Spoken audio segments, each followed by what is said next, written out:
तो सबसे पहले बड़ी और अहम खबर आपको बता दें, जम्मू धमाके मामले में जम्मू कश्मीर के डीजीपी दिलबाग सिंह ने बड़ा खुलासा किया है। आज तक से बातचीत में उन्होंने बताया है कि जम्मू ब्लास्ट में ड्रोन से आईईडी के इस्तेमाल किया गया है। उन्होंने ये भी कहा कि मौका वारदात से ड्रोन के परखच्चे उड़े हुए पार्ट्स भी मिल गए हैं। ऐसे में माना यह जा रहा है कि ड्रोन को बतौर बॉम्ब इस्तेमाल किया गया। जहां धमाका हुआ है वहां पर एयरफोर्स के जवानों ने तमाम चीजों को इकट्ठा किया है। जवानों का वहां रेस्ट रूम है। ब्लास्ट की टाइमिंग भी ऐसी थी कि उस वक्त सभी उड़ानें बंद हो जाती हैं।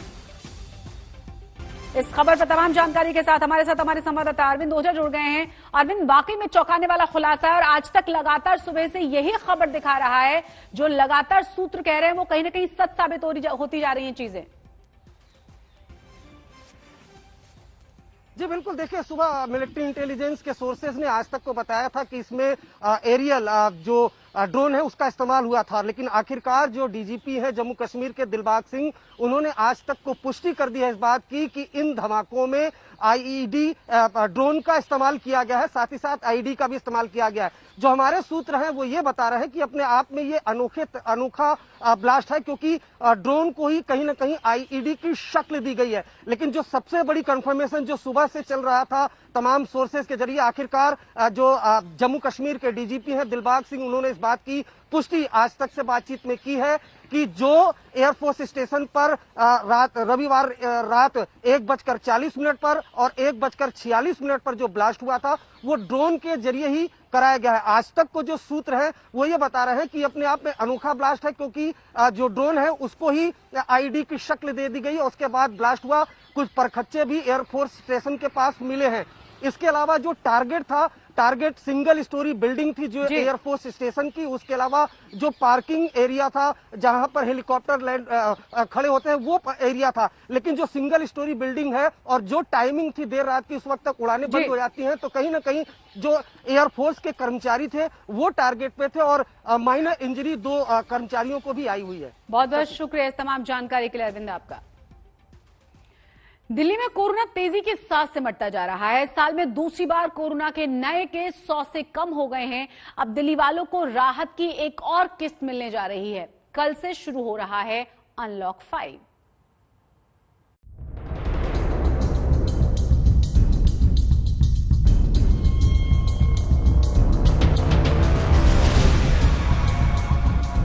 दिल्ली से कोरोना के काले बादल छंटते जा रहे हैं।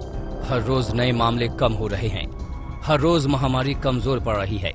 इस साल दूसरी बार कोरोना के नए केस 100 के नीचे मिले। 24 घंटे में राजधानी में कोरोना के 85 मामले दर्ज हुए। इससे पहले 6 दिन पहले 21 जून को 89 नए केस सामने आए थे। एक दिन में इससे कम मामले फिर पिछले साल 19 अप्रैल को आए थे। दिल्ली से कोरोना भाग रहा है तो राजधानी और खुल रही है। कल से दिल्ली वालों को राहत की और सौगात मिलेगी। सोमवार से दिल्ली में अनलॉक 5 शुरू हो रहा है। कल से राजधानी में होटल, जिम, योग संस्थान 50% क्षमता के साथ खुलेंगे। अब तक घरों में ही शादी समारोह की इजाजत थी। कल से बैंक्वेट हॉल और मैरिज हॉल शादी समारोह के लिए खुल जाएंगे, लेकिन यहाँ सिर्फ 50 मेहमानों को ही एंट्री मिलेगी। लगभग 2 महीने के लॉकडाउन के बाद आखिरकार दिल्ली में एक बार फिर से जिम खोलने की इजाज़त जो है वो सरकार की तरफ से दे दी गई है। पिछली बार लॉकडाउन में 6 महीने का इंतजार जिम ओनर्स को करना पड़ा था, लेकिन इस बार 2 महीने के बाद दिल्ली सरकार ने इजाज़त दी है। हालांकि जब पूरे बाजार खुल गए और उसके बाद दिल्ली के अंदर जिम खोलने की इजाज़त जो है वो सरकार की तरफ से दी गई है। हमारे साथ पारस गुप्ता हैं जो कि दिल्ली जिम एसोसिएशन के सेक्रेटरी हैं। पारस, लंबा इंतजार, पिछली बार 6 महीने का इंतजार करना पड़ा, इस बार 2 महीने का, किस तरीके की चुनौतियां हैं अभी फिलहाल? बहुत सारी चुनौतियां हमारे सामने हैं, जैसे कि और भी स्टेट्स में हाउस टैक्स, प्रॉपर्टी टैक्स और बिजली के फिक्स चार्जेस माफ कर दिए गए हैं। पर हम यही होप हमारी दिल्ली सरकार की तरफ से है कि कुछ रिलैक्सेशन जिम की इंडस्ट्री की तरफ से के लिए कुछ ना कुछ हो, ताकि हमें कोई रियायत मिले, रिलैक्सेशन मिले। लेकिन दिल्ली वालों को शिक्षा संस्थान, coaching centre, cinema hall, swimming pool, spa और असेंबली हॉल के लिए अभी इंतजार करना होगा।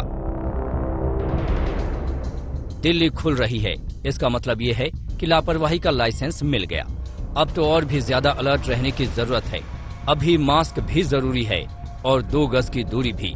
अपनी बारी आने पर वैक्सीन लेने में भी देर न करें, क्योंकि कोरोना अभी गया नहीं है। अब तो इसके सबसे ज्यादा खतरनाक डेल्टा प्लस वेरिएंट के केस भी आ रहे हैं। डर तीसरी लहर की भी है। दिल्ली से सुशांत मेहरा के साथ आज तक ब्यूरो।